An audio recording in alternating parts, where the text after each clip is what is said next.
মিটারের একটা ব্রিজ, 20 ফিটের, এটা আমাদের এখন 60 ফিট করতে হবে। এই 60 ফিট করার জন্য আমাদের বাজেট যেটা সেটা নেই, কিন্তু তারপরে এখন অতি দ্রুত আমরা আমাদের যেটা জনগণের যে ট্যাক্সগুলো নিচ্ছি সেখান থেকে আমরা ধরেন এখানে প্রায় 9 কোটি টাকা খরচ আছে। এটা আমি দ্রুত এই পাঁচটা এখন করে দেবো, ওই পাঁচটা আমাদের করতে হবে পরে।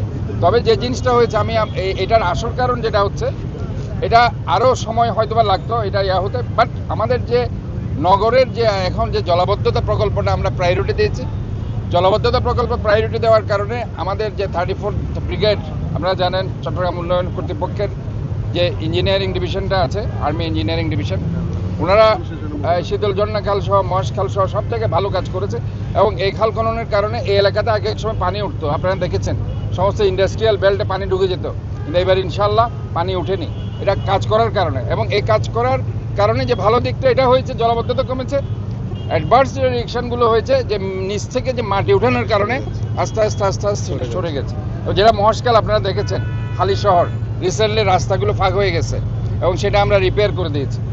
এটাও এখন যেটা করতে হবে, এটা অলরেডি যেটা ফাঁক হয়ে গেছে এবং 45 বছর একটা পুরানো ব্রিজ, সো এটা আমাদের আগের থেকে প্ল্যানে ছিল এই কাজটা আমার ধরার, ওই যেহেতু আমাদের প্রকল্পের মধ্যে এটা ছিল না, এখন আমরা আমাদের যে চলমান প্রকল্প চলছে সেটা ওই 6 মিটারের এটাকে আমরা 15 মিটার করে দেব এবং এটা আমরা দ্রুত ইনশাল্লাহ কাজ ধরবো। বসুন্ধরা টিস্যু, অশুদ্ধতার বিরুদ্ধে এক বিন্দুও ছাড় নয়। আমরা এটা মূলত কারণ হচ্ছে যে আমরা আমাদের জলাবদ্ধতার কাজ করেছি, যেহেতু মাটি সরে গেছে, নিচ থেকে প্রচুর পরিমাণ মাটি সরে গেছে, যার কারণে এটা হয়েছে। ইমিডিয়েটলি আমাদের এই রাস্তা ছাড়া, এটা ছাড়া তো আর কোনো আপনি কিছু করার সুযোগ নেই, কারণ এটা আমাদের তো এমনিও মেরামত করতে হবে। আমাদের সবকিছু করা আছে, ডিজাইন স্ট্রাকচার সবকিছু করা আছে, এবং আমরা ইনশাল্লাহ দ্রুত কাজটা আমরা ধরবো। এবং আপাতত জনগণকে আমি বলবো যে আমাদের যে এই সাইডটা যে জায়গাটা, এইটাও কিন্তু আমরা ধরবো, এটা শেষ হলো। আলটিমেটলি জনগণের একটু কষ্ট হবে, কারণ ওই সাইডে আমাদের কাজ, যেহেতু এটা ধরবো সাথে সাথে কিন্তু ওইটাও করতে হবে। এটা কিন্তু এটার কন্টিনিউশন প্রসেস, এটা এরকম না যে শুধুমাত্র এই ব্রিজটা, এটা কমপ্লিটলি হচ্ছে 60 ফিটের একটা ব্রিজ। 60 ফিটের ব্রিজের মধ্যে ওই পার্শ্বও আমাদের করতে হবে। কাজে আলটিমেটলি যেটা হয়েছে যে আমাদেরকে কমপ্লিট ব্রিজটা করে দিতে হবে, হয়তোবা এমনিও এক পাশ আমাদের বন্ধ রাখতে হবে কাজ করার জন্য। আমরা যদি এমনি নর্মাল প্রসেসও কাজটা ধরতাম, একটা পাশ আমাদের বন্ধ করে রাখতে হতো, এটা কোনো কারণ আমাদের কোনো অল্টারনেট কোনো জায়গা নেই।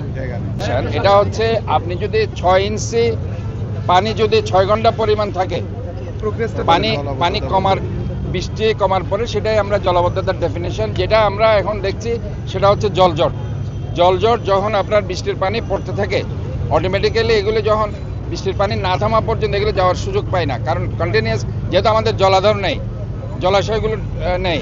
ইভেন আমাদের যে রেইন ওয়াটার হারভেস্ট রিসাইক্লিং যে ট্রিটমেন্ট প্ল্যান্ট আমরা করতে বলছি সিডি এর সাথে, সেটা আমাদের একটা নতুন একটা প্রজেক্ট, সেটা আমরা ট্রাই করছি এই পানিগুলোকে ধারণ করার জন্য।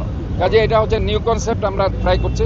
বাট দ্য থিং ইজ আমাদের যেহেতু জলাশয় নেই, যার কারণে কন্টিনিউয়াস বৃষ্টি হলে পানিগুলো জমে যায়, সেটাকে আমরা জলাবদ্ধতা বলছি না, এটা আমরা জলজট বলছি। কিন্তু আলটিমেটলি এইবার ইনশাল্লাহ আমি বলতে পারি যে জলাবদ্ধতার যেটা গত 20 বছর আমরা দেখেছি, আল্লাহর মধ্যে সেরকম হয়নি। এবং গাড়ি পৌঁছে ভাই, গাড়ি পৌঁছে।